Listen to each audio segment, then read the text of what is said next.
Hello and welcome. I will be answering JAMB 2010 Physics Past Question 31. Which of the following is used for the correction of short-sightedness?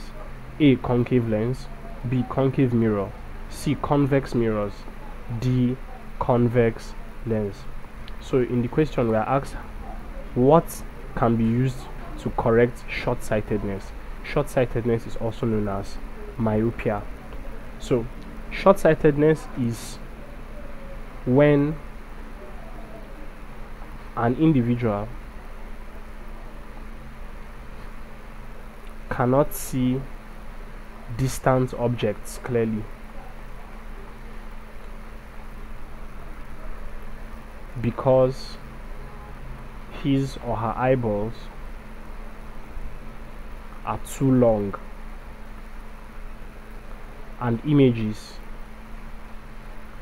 are formed in front of the retina. So the part of the eye called the retina is where images are formed or are focused to be formed. Now in short-sightedness, the individual's eyeball, okay, let me illustrate it.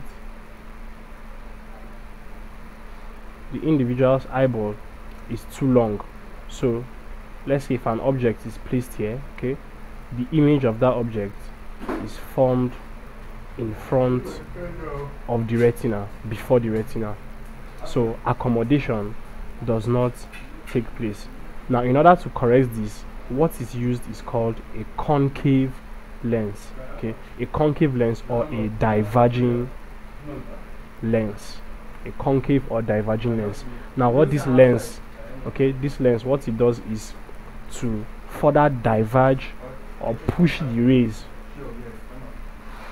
to the retina such that it is focused on the retina. So a concave lens is what is used. Concave lens is option A, which is the correct answer to this question. Thank you, and please subscribe to this channel for more videos and for more past questions and answers.